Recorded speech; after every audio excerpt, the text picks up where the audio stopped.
दोस्तों कुछ बहुत ही अनुभवी लोगों की तरफ से एक समीक्षा निकल कर आई है TEDBF versus Rafale M को लेकर। यानी रफाल मरीन जो कि फ्रांस बनाता है और टेड बीएफ जो कि हमारा खुद का स्वदेशी मरीन फाइटर होगा, जो कि 2029 तक डेवलप होने के बाद 2030-31 में मास प्रोडक्शन में जाएगा। अब दोस्तों यहाँ पर हुआ यह है कि जो एलसीए नेवी के लीड टेस्ट पायलट हैं जयदीप मावलांकर, उन्होंने तर्मक मीडिया हाउस को एक इंटरव्यू के दौरान कुछ बातें कही है जो कि मैं आपके साथ शेयर करने जा रहा हूँ। ये बातें सुनकर यकीनन आपको बहुत गर्व होगा। देखिए, उन्होंने ये कहा कि अगर राफेल एम की बात करें हम लोग तो वो 30 साल पुरानी टेक्नोलॉजी हो चुकी है। यानी 30 साल पहले उसे डेवलप किया गया था, जो कि आज की टेक्नोलॉजी के साथ बन रहे टेड बीएफ के साथ मुकाबला नहीं कर सकता। पार्टी वाले ने घुटने टेक दिए। मैं नहीं मानता। यानी हमारा टेड बीएफ जो कि 4+ कैटेगरी का फाइटर एयरक्राफ्ट होगा, वो बिल्कुल आज की टेक्नोलॉजी के साथ आने वाला है। जबकि राफेल मरीन की बात करें तो वो 30 साल पुरानी टेक्नोलॉजी है, जिस वजह से इन दोनों ही एयरक्राफ्ट के बीच में कंपैरिजन नहीं किया जा सकता। क्या बात है।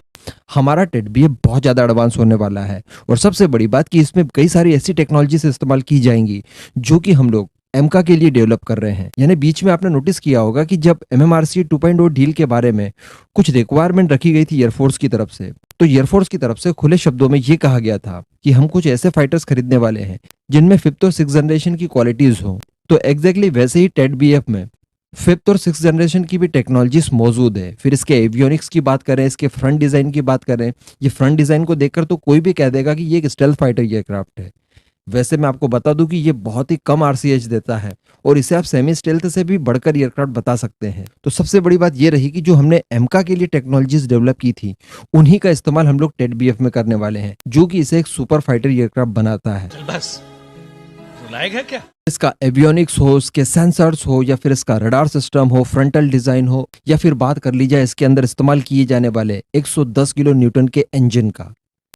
इसी के साथ साथ दोस्तों जो सबसे बड़ी बात है वो ये है कि हम इसमें एआई का भी इस्तेमाल करने वाले हैं, आर्टिफिशियल इंटेलिजेंस का। अब आर्टिफिशियल इंटेलिजेंस जिस भी फाइटर एयरक्राफ्ट में होती है तो वो पायलट के बोझ को बहुत कम कर देता है और कई सारे खतरों से एयरक्राफ्ट को और पायलट को दोनों को ही बचाता है। ये काफी एडवांस बना देता है। इससे किसी टारगेट को लॉक करना हो, मिसाइल फायर करना हो, ऑटो टेक ऑफ और लैंडिंग करवाना हो, या फिर पायलट अगर किसी तरह से इंजर्ड हो जाता है, जी लिमिट की वजह से वो अनकॉन्शियस हो जाता है, या किसी और तरह की उसे फिजिकल प्रॉब्लम होती है, तो ऐसी परिस्थिति में ये एयरक्राफ्ट को पूरी तरह से स्टेबल करने में मदद करती है। तो एआई टेक्नोलॉजी बहुत ज्यादा जरूरी है। आने वाले जो 6th जनरेशन के फाइटर एयरक्राफ्ट होंगे वो तो टोटली इसी पर बेस्ड होंगे।